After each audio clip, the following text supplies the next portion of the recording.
Sasabihin ko, para si Tatoy, YouTube. Okay. Nagkagulay, nagkakagulo sa Divisoria. Ano masasabi niyo po, Nay, sa clearing operation? Okay lang yan, okay. Basta kami makapagtinda lang. Okay. Walang problema, basta malinis. Basta wag lang kami hindi pagtitindahin kasi hindi kami kakain. Pati mga anak namin. Hindi makapag-aaral. Oh, okay lang yun. Kasi anak, dito lang kami nabubuhay. Hindi kami makakabili ng ulam. Hindi kami makapagpapaalam ng mga anak namin. Kaya sabi ko, kailangan ito pagtinda. Okay po, Nay. Dito po yung pwesto niya. Doon sa loob. Okay po. Ang ganda-ganda mo pala na yan sa TV. Ganda mo pala? Ano, GMA mo yan, ha? YouTube mo yan, ha? Si ate po pala yung may-ari nito, no? So, yun lang naman ang kiklear yung bangketa. So, meron pa silang space doon para makapagtinda pa rin naman sila. Teka muna, gusto ko bang mabuhay? Ayaw ko mabuhay.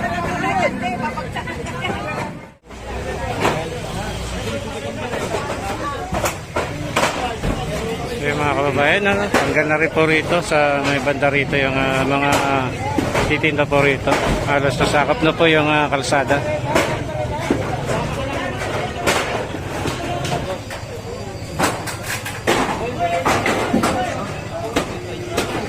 So dito naman po ito sa may Zaragoza, no?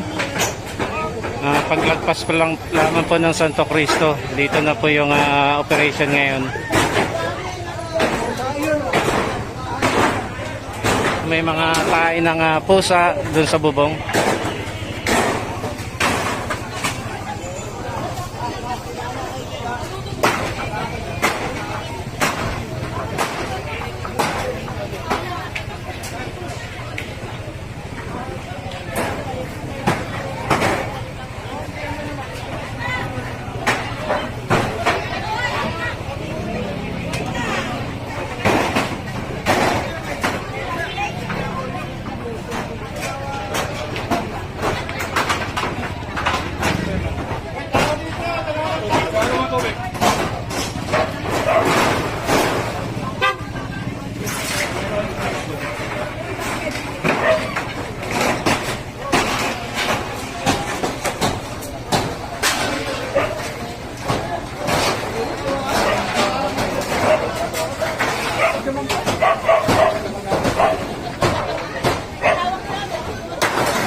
So once again mga kababayan, dito po yan sa may Zaragoza.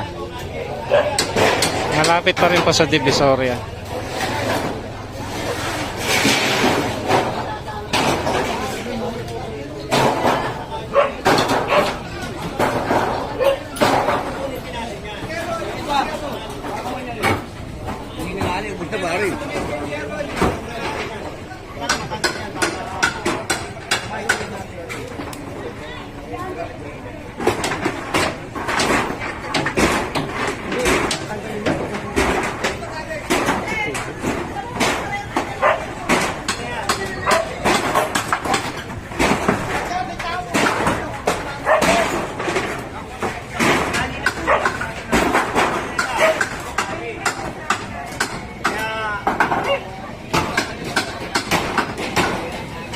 Ganyan yung mga pote. Ganyan yung pote. Sasakali.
Bangketa, tapos na sa bangketa.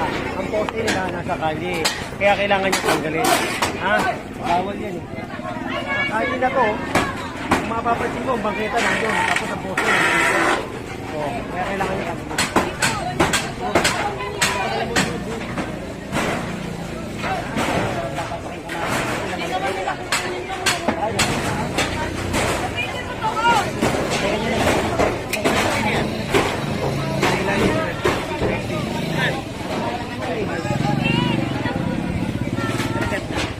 So yun nga po sasabi ni General Sukat, ano, halos sakop na po nila yung bangketa, no.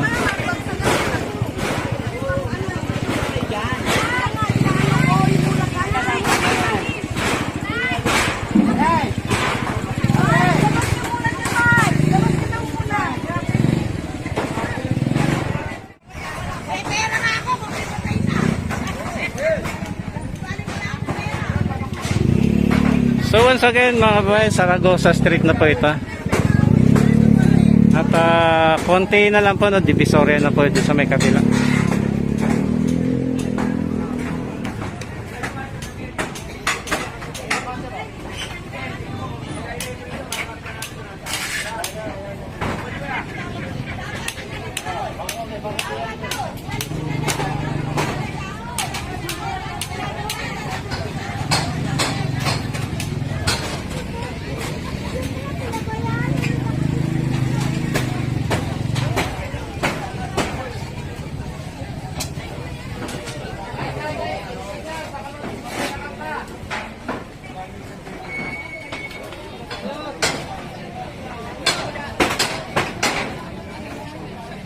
So kung makikita po natin mga kababayan, yung pinakabangketa ay sidewalk ay ayun pa po.